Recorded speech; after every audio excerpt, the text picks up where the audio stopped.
Assalamualaikum warahmatullahi wabarakatuh. Tugas 1.1.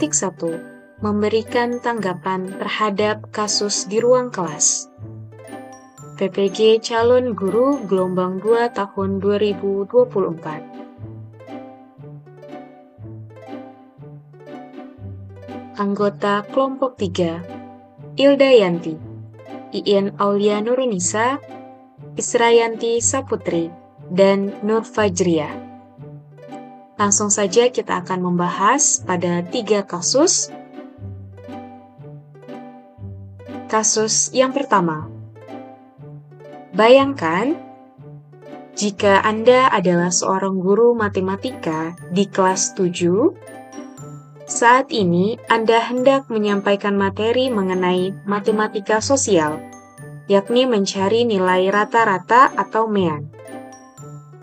Untuk memudahkan peserta didik dalam memahami pelajaran, Anda mencoba untuk membuat urutan atau langkah-langkah yang perlu diikuti oleh peserta didik agar dapat mencari nilai rata-rata pada sebuah soal. Anda meminta kepada peserta didik untuk mengerjakan soal yang Anda berikan. Hasilnya, peserta didik mampu mengerjakan dengan benar, sesuai dengan langkah yang telah Anda siapkan. Beberapa saat kemudian, Anda meminta kepada peserta didik untuk mengulangi soal yang sama tanpa melihat urutan pengerjaan soal, dan peserta didik mampu mengerjakannya dengan benar.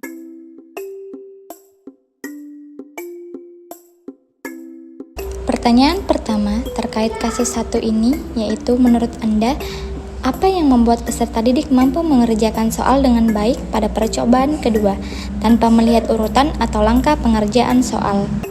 Pada kasus ini, guru tersebut telah memberikan bantuan kepada peserta didik di awal pembelajaran, kemudian mengurangi bantuan dan memberikan kesempatan kepada peserta didik untuk mengerjakan secara mandiri tanpa bantuan. Pada kasus ini, peserta didik mampu mengerjakan soal dengan baik pada percobaan kedua tanpa melihat urutan, karena peserta didik telah memahami dan menguasai konsep dasar dalam mencari nilai rata-rata atau min dengan baik, melalui bimbingan dari guru di awal pembelajaran, yaitu dengan membuat langkah-langkah mencari nilai rata-rata, sehingga mereka dapat menerapkan konsep tersebut dalam mengerjakan soal matematika pada percobaan kedua secara mandiri.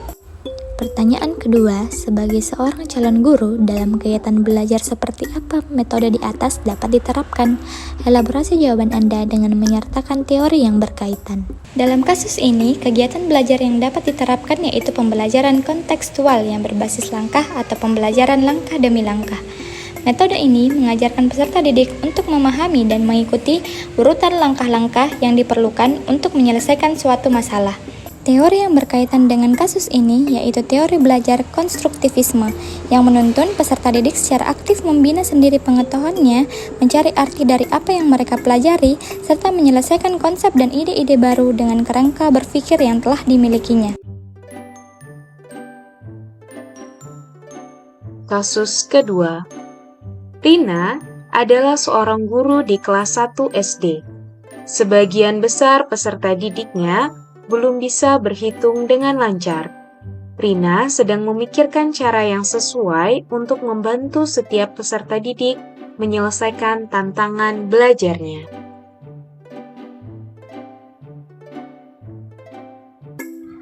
Apa yang dapat Rina lakukan untuk membantu peserta didiknya sesuai dengan tahapan perkembangan usia? Yang pertama tentu saja Rina harus memahami tahapan perkembangan peserta didiknya. Yang kedua, menggunakan alat peraga, media pembelajaran visual dan konkret. Dan yang terakhir, pembelajaran berbasis games.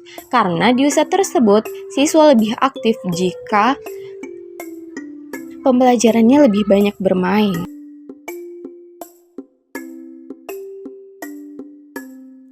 Mengapa Anda menyarankan hal tersebut? Sertakan teori yang berkaitan.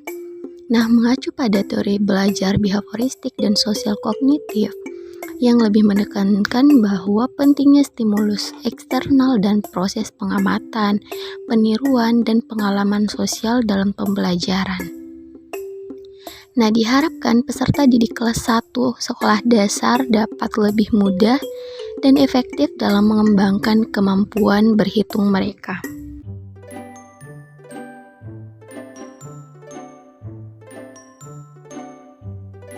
Kasus 3.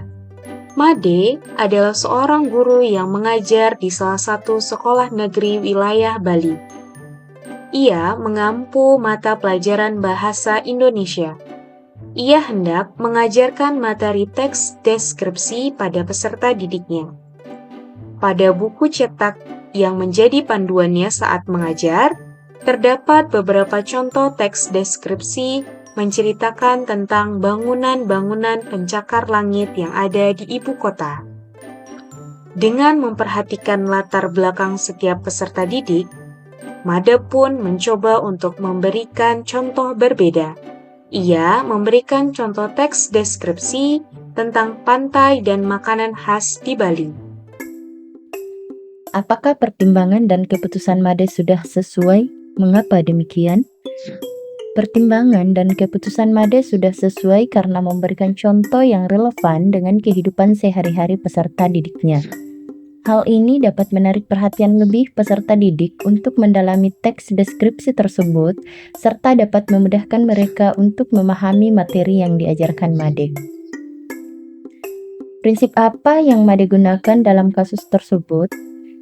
Prinsip yang Made gunakan dalam kasus tersebut adalah culturally responsive teaching atau pembelajaran yang responsif terhadap budaya, di mana kasus di atas memperlihatkan bahwa Made menggunakan ciri khas masyarakat Bali dan juga pengalaman sehari-hari peserta didiknya dalam menyajikan materi pelajaran.